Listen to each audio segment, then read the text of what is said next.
Good आफ्ट नमस्कार दोस्तों। Daily job update के एक और नई वीडियो में आप सबका स्वागत है। जैसा कि आप देख रहे हैं, ये जो वैकेंसी हम लेकर के आए हैं, ये यूपी गवर्नमेंट के यूपी कोऑपरेटिव बैंक से है ये वैकेंसी। और ये अच्छी खासी वैकेंसी है। और इसका जो सिलेबस होना है, बिल्कुल जैसे आप प्री और मेन का एग्ज़ाम देते हो बैंकिंग का, सेम सिलेबस होना है। लेकिन तो एक डिफरेंस है कि इसके सिलेबस में हिंदी भी है, जिसको क्वालिफाई करना काफ़ी आसान है। बिहार यूपी का स्टूडेंट के लिए तो बहुत आसान हो जाता है। तो एक अच्छी वैकेंसी है वैसे विद्यार्थियों के लिए जो बैंक में जॉब करना चाहते हैं और बैंक का प्रिपरेशन कर रहे हैं, तो उनके लिए बहुत अच्छी अपॉर्चुनिटी सामने निकल कर के आई है कि वो अपने स्टेट में, अपने डिस्ट्रिक्ट में बैंकिंग सेक्टर में जॉब कर सकते हैं। आप इसके हेडिंग्स में देख सकते हैं, UP cooperative institutional service board Lucknow, जिसका कंबाइंड एग्जामिनेशन होना है, combined cooperative banking and technical service examination special recruitment 2026। यानी कोऑपरेटिव बैंक बहुत सारे हैं यूपी में, उसमें से ये कोऑपरेटिव बैंक का जो यूनियन है, यानी उनका जो अपना एक कमीशन है, उन्होंने कंबाइंड वैकेंसी निकाला और इसका एग्जामिनेशन भी कंबाइंड होगा। जैसे आईबीपीएस लेती है सारे बैंकों की वैकेंसी, जितने भी कमर्शियल बैंक्स हैं, तो वैसे ही कोऑपरेटिव बैंक जो यूपी में सारे हैं, तो उनका एक कंबाइंड है ऑर्गेनाइजेशन, जो UP cooperative institutional service board कहलाती है, जिसका हेडक्वार्टर जो है वो लखनऊ में है। तो अगर आप इस चैनल पे नए हैं तो आप सबसे रिक्वेस्ट है कि इस चैनल को सब्सक्राइब करेंगे। इस वीडियो को पसंद आया तो ज़्यादा से ज़्यादा लाइक करेंगे और शेयर भी करेंगे, ताकि वैसे स्टूडेंट जो बैंकिंग तैयारी कर रहे हैं उनको ये वीडियो मिल सके और उनके लिए फ़ायदेमंद हो सके। तो चलिए बिना देर किए अपने वीडियो को स्टार्ट करते हैं और जानते हैं इसके डिटेल को। तो जैसा कि हम देख सकते हैं कि ये जो वैकेंसी है, इस वैकेंसी का जो स्टार्टिंग डेट रखा, यानी इस ऑनलाइन का जो डेट रखा गया है वो 25/3 यानी 25 मार्च 2026 से ये स्टार्ट हो चुकी है।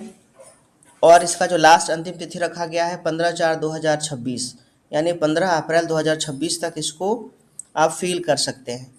ये कंबाइंड वैकेंसी आई है यूपी गवर्नमेंट की तरफ से, जो जितने कोऑपरेटिव बैंक है उसके लिए। चलिए अब इसमें कैटेगरी वाइज जानते हैं कि किस कैटेगरी के कितने पोस्ट आए हैं और उस पोस्ट में कौन कौन से नाम है सारे पोस्ट का। तो जैसे देख सकते हो आप, ये पोस्ट है मैनेजर की, जूनियर मैनेजर की, असिस्टेंट यानी कैशियर, बैंकिंग असिस्टेंट और क्लरिकल स्टाफ, असिस्टेंट की और टाइपिस्ट की, असिस्टेंट इंजीनियर की। और सब में नंबर ऑफ पोस्ट भी दिए गए हैं। मैनेजर की बात करें तो मैनेजर में नंबर ऑफ पोस्ट जो है वो 7 है, जूनियर मैनेजर में 45 है, असिस्टेंट कैशियर में 57 है, असिस्टेंट टाइपिस्ट में 2 हैं और असिस्टेंट इंजीनियर की 5 है। और सबकी कैटेगरी भी आप देख सकते हो, अलग अलग कैटेगरी है, तो कैटेगरी के अनुसार इनका पे स्केल भी होगा। कौन से ऑर्गेनाइजेशन से, ऑर्गेनाइजेशन का भी नाम दिया हुआ है। मैनेजर की पोस्ट जो आई है वो डिस्ट्रिक्ट कोऑपरेटिव बैंक लिमिटेड से आई है। उसी ढंग से असिस्टेंट की जो वैकेंसी है वो है डिस्ट्रिक्ट कोऑपरेटिव बैंक से। असिस्टेंट टाइपिस्ट की है, ये भी डिस्ट्रिक्ट कोऑपरेटिव बैंक से है। और जो लास्ट वैकेंसी आई है असिस्टेंट इंजीनियर की, ये UP state construction cooperative federation limited से आई है। तो अलग अलग ऑर्गेनाइजेशन से कंबाइंड वैकेंसी आई है। चलिए अब इसके कुछ बेसिक डिटेल को और जानते हैं। एप्लीकेशन का जो प्रोसेस होना है वो प्रोसेस 3 फेज में कंप्लीट होगा, जिसमें फर्स्ट में आपको ऑनलाइन एप्लीकेशन करना है, जिसके लिए एप्लीकेशन रजिस्ट्रेशन करना होगा। उसके बाद पेमेंट ऑफ फ़ी है, पेमेंट ऑफ फ़ी आप पे करेंगे। देन उसके बाद डॉक्यूमेंट अपलोड करना है। तो 3 स्टेप में आपका कंप्लीट होगा फॉर्म। अब फॉर्म को कैसे फिल करोगे, तो इसके लिए गवर्नमेंट के वेबसाइट पे पहले आपको जाना होगा। साइज़ जो है, इंस्ट्रक्शन आपको दिया हुआ है कि फ़ोटो का साइज़ और सिग्नेचर का साइज़ क्या रखना है। सारे फॉर्म को कैपिटल लेटर में फिल करेंगे। तो ये सभी बेसिक चीज़ों को हमें ध्यान में रखना है, तब जा कर के हम फॉर्म को ऑनलाइन करेंगे। और फॉर्म को ऑनलाइन का जो डेट रखा गया है 25 मार्च से 15 अप्रैल तक रखा गया है। तो इसी बीच में आपको फॉर्म को फिल कर लेना है। फॉर्म को फिल करने के लिए आप गवर्नमेंट का ऑफिशियल वेबसाइट पे भी जा सकते हैं, और इसका ऑफिशियल वेबसाइट है www.upcisp.upsdc.gov.in। यहाँ से जा कर के आप रजिस्ट्रेशन कर सकते हो और बाकी के फॉर्म को भी आप फिल करोगे। पेमेंट ऑफ फ़ी की बात करें तो इसमें आपको ऑनलाइन पेमेंट करना है। इसके लिए आप RuPay card, visa card, master card यानी डेबिट या क्रेडिट कार्ड का यूज़ करोगे, या आप नेट बैंकिंग का भी यूज़ कर सकते हो। तो ऑनलाइन मोड में आप इस पेमेंट को करोगे, फ़ोटो सिग्नेचर का जो साइज़ है, गाइडलाइन है, उसको दिया गया है। आप गाइडलाइन को भी अच्छे से देख सकते हो, फ़ोटो को कैसे कैप्चर करना है, सिग्नेचर का क्या रखना है। डॉक्यूमेंट जो स्कैन करना है, डॉक्यूमेंट जो स्कैन करना है, उसका भी इन्होंने क्राइटेरिया दे रखा है कि मैक्सिमम 200 DPI का होना चाहिए, जेपीजी फॉर्मेट का होना चाहिए। तो ऐसे चीज़ों को बिल्कुल हम पहले से सारे डॉक्यूमेंट को प्रिपेयर कर लेंगे उसी साइज़ में, उसी फॉर्मेट में। उसके बाद फिर उसको हमें अपलोड करना है। अब हम एग्ज़ाम की बात करें तो एग्ज़ाम का 2 स्टेज होना है, प्री का एग्ज़ाम और मेन का एग्ज़ाम। जैसा कि आप देख सकते हो वीडियो में, 2 स्टेज का एग्ज़ाम दिया हुआ है, प्री का एग्ज़ाम होना है और मेन का एग्ज़ाम। प्री का एग्ज़ाम अगर ज़रूरत पड़े तो, कमीशन को ऐसा लगे तो वो प्री का एग्ज़ाम कंडक्ट करवाएंगे, अदरवाइज सिर्फ एक ही एग्ज़ाम होगा। तो ये डिपार्टमेंट पे और नंबर ऑफ़ वैकेंसीज़ और नंबर ऑफ़ एप्लीकेंट पे डिपेंड करेगी। तो ये डिसीजन कमीशन का होगा, आयोग का होगा। अगर प्री का एग्ज़ाम लेता है तो उसमें नंबर ऑफ़ क्वेश्चन 100 होंगे, टोटल मार्क्स भी 100 होंगे, जिसमें आपको 90 मिनट यानी 1.5 घंटा का टाइम दिया जाएगा। अगर मेन एग्ज़ाम की बात करें तो नंबर ऑफ़ क्वेश्चन 120 होंगे, उसके लिए टोटल मार्क्स आपको 200 मिलेगा और टाइम इसके लिए आपको 2 घंटे का रखा जाएगा। अब स्कीम ऑफ एग्जामिनेशन की बात करें कि सिलेबस इसका क्या होना है, पैटर्न क्या होना है, कौन से क्वेश्चंस आएंगे, इन सभी को हम देखेंगे। और एक ज़रूरी बात यहाँ आप देख सकते हो कि आइडेंटिफिकेशन में आपको वोटर आईडी, पैन कार्ड, ये सभी चीज़ें, आधार कार्ड, ये कंपलसरी है, इनका एक वेरिफिकेशन होना है। ये सभी चीज़ें आपको अपने पास रखनी होंगी, ये काफ़ी है, ज़रूरी है, मैंडेटरी है। और सेंटर की बात करें तो आपके सेंटर्स यूपी में ही होंगे, अलग अलग ज़िले में, अलग अलग शहरों में इसका सेंटर बनाया जाएगा। और एग्ज़ामिनेशन की बात करें तो एग्ज़ामिनेशन बिल्कुल इसका फेयर वे में होता है। आप एग्ज़ामिनेशन के सिलेबस की बात करें तो इसका सिलेबस भी बिल्कुल मॉडरेट होता है, इजी टू मॉडरेट, जो आप इसको आसानी से क्रैक कर सकते हैं। और जो IBPS का जो सिलेबस होता है उसके जैसा ही सिलेबस है, बस थोड़े बहुत डिफरेंसेज हैं। मैथ्स, रीजनिंग का कंसेप्ट, जनरल अवेयरनेस तो बिल्कुल वैसे ही रहेंगे, लेकिन बाकी चीज़ें जो होंगी वो अलग होंगी। जैसे इसमें हिंदी भी होगा। एप्लीकेशन फ़ी की हम बात करें तो जैसा कि आप देख सकते हो कि एप्लीकेशन फ़ी जो रखा गया है,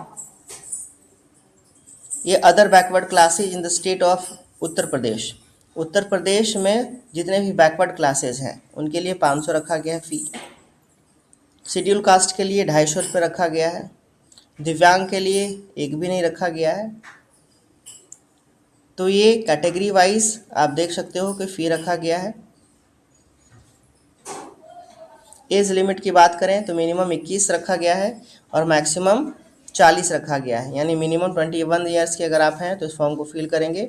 मैक्सिमम आपकी एज 40 साल होनी चाहिए, उससे ज़्यादा नहीं होनी चाहिए।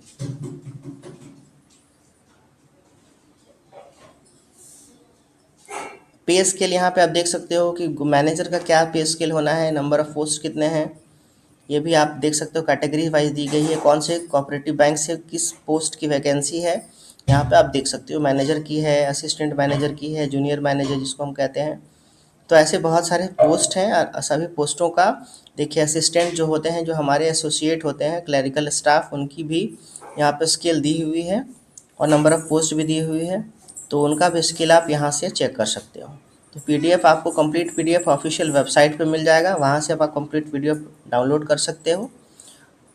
और क्वालिफ़िकेशन की बात करें तो क्वालिफ़िकेशन को भी हम देख लेते हैं। मैनेजर की क्वालिफ़िकेशन जो होनी चाहिए उसमें मिनिमम आपका ग्रेजुएशन होना चाहिए कॉमर्स से, या bachelor degree with 1 subject in economics, mathematics और स्टैटिस्टिक्स, यानी कोई एक सब्जेक्ट। या अगर आप कॉमर्स ग्रेजुएट नहीं हैं तो आपके ग्रेजुएशन में कोई एक सब्जेक्ट इकोनॉमिक्स, मैथमेटिक्स या स्टैटिस्टिक्स के होने चाहिए। मिनिमम 55% आपको मार्क्स होने चाहिए। आपके पास O लेवल का सर्टिफिकेट होना चाहिए कंप्यूटर का, और तब इस फॉर्म को मैनेजर के पोस्ट के लिए आप अप्लाई कर सकते हैं।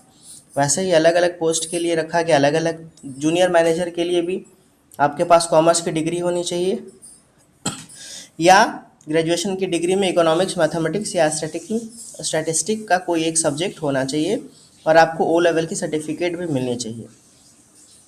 या अगर आप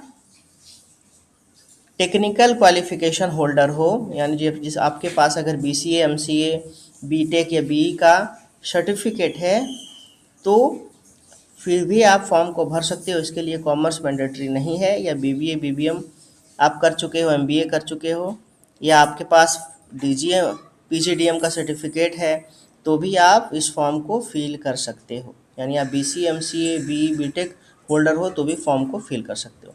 तो मिनिमम क्वालिफिकेशन ग्रेजुएशन रखा गया है और ग्रेजुएशन के साथ कंप्यूटर का नॉलेज मस्ट है। अब इसके सिलेबस की हम बात करें तो सिलेबस में प्री का सिलेबस और मेन का सिलेबस होना है। प्री के सिलेबस और मेन के सिलेबस में थोड़ा डिफरेंसेज है। प्री का सिलेबस आपके 100 मार्क्स का होगा और मेन का जो सिलेबस होगा वो 200 मार्क्स का होगा। तो जब सिलेबस की बात करें तो हम देखते हैं कि नंबर ऑफ जो सब्जेक्ट होंगे, किस सब्जेक्ट से कौन से क्वेश्चन आएंगे, कितने क्वेश्चंस आएंगे, इसके बारे में भी इस PDF में हम जानते हैं। और देखते हैं इसके स्कीम को, यानी स्कीम ऑफ एग्जामिनेशन आप देख सकते हो यहाँ पे स्कीम ऑफ एग्जामिनेशन दिया हुआ है, जिसमें आपका प्री का एग्ज़ाम और मेन का एग्ज़ाम होना है, फिर इंटरव्यू और उसके बाद फाइनली आपकी प्रोफिशिएंसी टेस्ट होगी, यानी आपका स्किल टेस्ट होना है। प्री का एग्ज़ाम, उसके बाद मेन का। अगर रिटन एग्जामिनेशन की बात करें तो रिटन एग्जामिनेशन बस 2 है, प्री और मेन की एग्जामिनेशन। प्री का एग्जामिनेशन का उसका सिलेबस क्या होना है, उस सिलेबस को हम जानते हैं। नेगेटिव मार्किंग तो बैंकिंग में आपको पता ही है 1/4 का होता है। तो चलिए प्री के सिलेबस को जानते हैं। प्री का सिलेबस जैसा कि आप देख सकते हो, प्री के सिलेबस में न्यूमेरिकल एबिलिटी यानी quantity aptitude, number of question 35 marks और हर क्वेश्चन के लिए 1 मार्क आपको अलॉट किया जाएगा, 35 मार्क्स यानी 35 क्वेश्चन 35 नंबर। रीजनिंग के यानी मेंटल एबिलिटी के भी 35 क्वेश्चन 35 मार्क्स का। Hindi language and English language दोनों से क्वेश्चंस होंगे 20 मार्क्स के, 20 क्वेश्चंस होंगे 20 मार्क्स का। कोऑपरेटिव यानी बैंकिंग रिलेटेड क्वेश्चंस होंगे आपके 10 नंबर के होंगे, 10 मार्क्स के होंगे। टोटल अगर नंबर ऑफ क्वेश्चंस की बात करें तो 100 और मार्क्स की बात करें तो वो भी 100। तो ये प्री का सिलेबस है आपका। जब मेन के सिलेबस की हम बात करें तो मेन का सिलेबस देखें आप, रीजनिंग 20 क्वेश्चन होंगे 20 मार्क का, न्यूमेरिकल एबिलिटी यानी रीजनिंग 20 क्वेश्चन 20 मार्क के, जनरल अवेयरनेस 15 मार्क्स के, कोऑपरेटिव 15 मार्क्स का, लैंग्वेज में हिंदी इंग्लिश की बात करें तो 10 मार्क्स का, और अगर जो टेक्निकल क्वालिफिकेशन वाले हैं सिविल इंजीनियर वाले तो उनका 40 नंबर का क्वेश्चन होगा, 40 मार्क्स का क्वेश्चन, 40 क्वेश्चन होंगे 40 नंबर के, जिसमें बैंकिंग के 30 क्वेश्चन और कंप्यूटर के 10 क्वेश्चन होंगे। तो टोटल 120 क्वेश्चन पूछे जाएंगे और वो 200 नंबर का होगा। इसमें टाइम आपको दिया जाएगा 120 मिनट यानी 2 घंटे का। तो ये सिलेबस है। जैसे ही आप प्री और मेन को क्वालिफाई करोगे तब जा कर के आप मेन राउंड में जाओगे। टेक्निकल के अलावा जो नॉन टेक्निकल के पोस्ट हैं उसमें क्या है, उसका सिलेबस रखा गया है 20 रीजनिंग के, 20 मैथ्स के, कंप्यूटर के 20, लैंग्वेज में हिंदी इंग्लिश का 20, जनरल अवेयरनेस के 20 और कोऑपरेटिव के 20, यानी टोटल 120 क्वेश्चन और 200 मार्क्स के क्वेश्चन होंगे। 120 मिनट आपको टाइम मिलेगा या 2 घंटे का टाइम मिलेगा। तो ये था सिलेबस भी है। तो कंप्लीट डिटेल आप इस PDF में जा कर के देख सकते हो। सिलेबस भी दिया हुआ है, टॉपिक भी दिया हुआ है कि कौन से टॉपिक से क्वेश्चंस आने हैं। बिल्कुल, तो इसके लिए आप ऑफिशियल वेबसाइट पे जा कर के विजिट करो और वहाँ से आपको कंप्लीट PDF मिलेगा। और अगर कोई जानकारी अधिक चाहते हैं तो हमारे कमेंट पे कमेंट करेंगे बिल्कुल जा कर के। हम चाहेंगे कि आपका सॉल्यूशन जल्द से जल्द प्रोवाइड करें। वीडियो को कंप्लीट देखने के लिए थैंक यू सबका, धन्यवाद।